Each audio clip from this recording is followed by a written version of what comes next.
Welcome to the Singers with Wings experience. Wings, fly with me, won't you?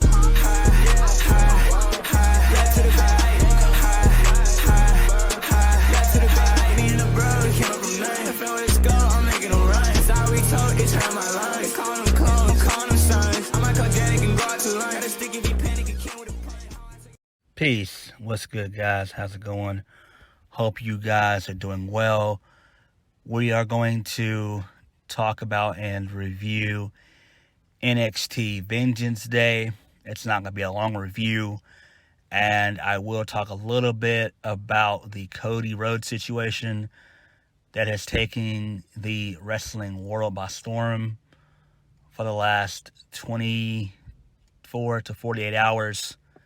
So we will discuss that. So we're going to go ahead and get started and get into the NXT review, the NXT Vengeance Day review. It was a good show, but before I get into it, I want you guys to hit the subscribe button and please hit the like button. Let's go ahead and get started. So we kicked the show off with Pete Dunne versus Tony D'Angelo in a weaponized steel cage match. It was a pretty decent match. In the end, Pete Dunne wins via a bitter end. Well, my bad, not one, but two bitter ends for the 1, 2, 3. Later on in the night, he stared down Carmelo Hayes. Then we had Toxic Attraction versus Indy Hartwell and Persia Parada for the NXT Women's Tag Team Championships. Toxic Attraction, they retain. Like, why wouldn't they? And Toxic Attraction are a bunch of sexy ass bitches, man. Sexy as fuck. Moving on, LA Knight was able to avoid getting arrested by Grayson Waller, which was some funny shit. And next week, it'll be LA Knight versus Grayson Waller.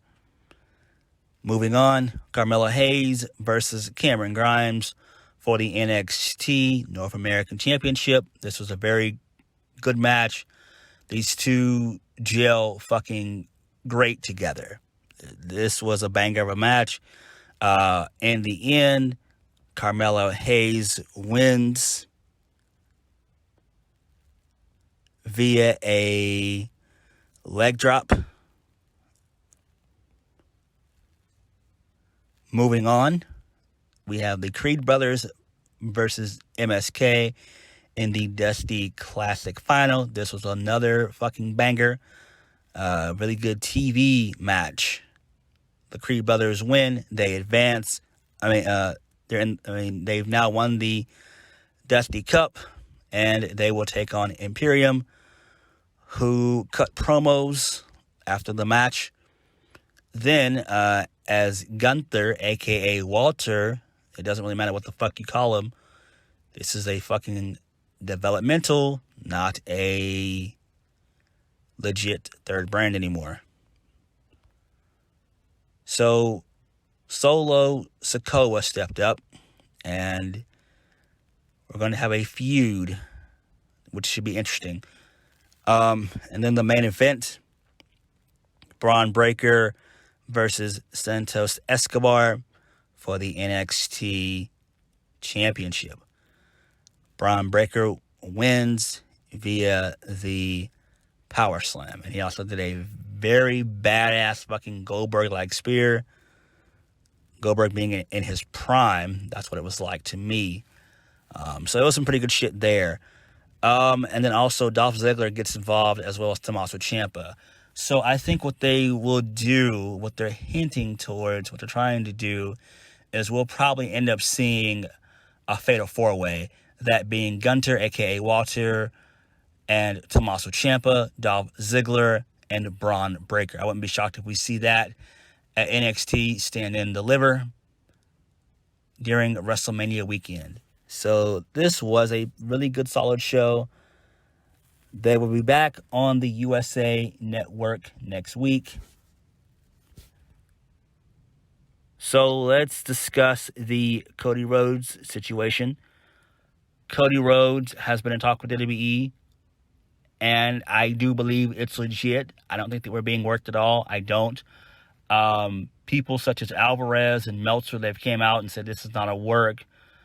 This seems to be 1,000% legit, and I'm actually in that camp. I do think that Cody probably wanted a little bit more money, and since Tony Khan hasn't even made it really a profit as of late, with the company just being 2 years old, that being All Elite Wrestling just being 2 years old, then Cody just said, okay, fuck it, I'm out, I'm out. And I think that Cody, like I said before in my review yesterday, just talking about it, Cody has never struck me as an indie guy. He never has. He's always had WWE through his blood, through and through. And I do believe that he didn't want to go down this fucking indie path that the Young Bucks are trying to take it down. And I do believe that there was mega heat on Cody. I do believe that the fans played a massive part in his departure. I'm not talking about everyone. I'm talking about the fans on Twitter, some of the fans in the crowd. Like when Cody did the flaming table spot, the ladder match with Sammy Guevara a couple weeks back. He still got booed then. So it's just like, I do think it was that. I do think it was the clash between him and Tony Khan. I do believe that those two are probably no longer on good terms with each other anymore. I mean, it happens. It happens. And I commend Cody for it. I do. You have to know your worth. You have to know your value. This is very interesting to me because this could very well be a defect from AEW to WWE. I wouldn't be shocked if we see Jericho in due time leave. I wouldn't be shocked if we see Moxley in due time leave. I'm not saying that Jericho and Moxley are going to leave right now, but I wouldn't be shocked if we see them within the next year or 2 years. I wouldn't be shocked, especially with Chris Jericho. I wouldn't be shocked if we see him sometime next year, maybe next year's Royal Rumble.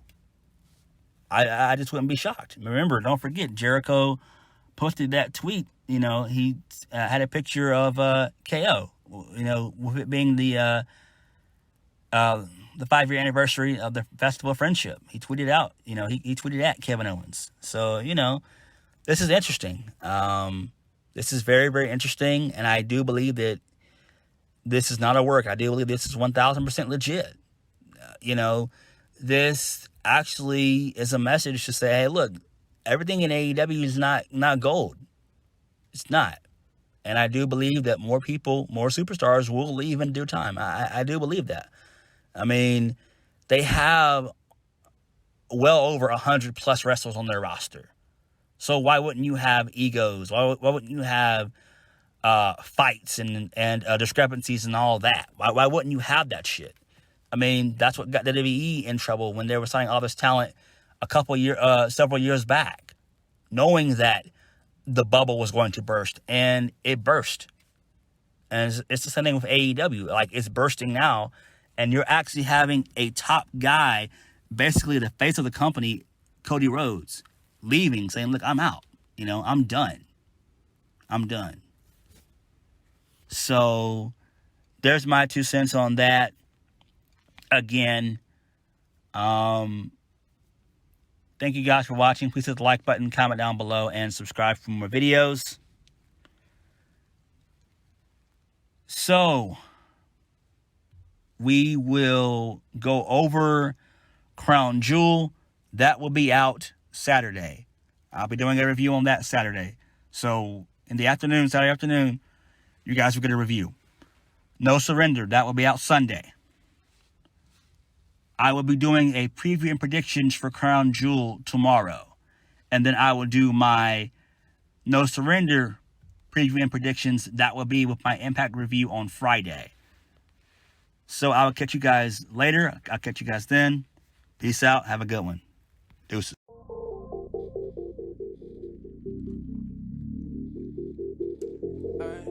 Tune in.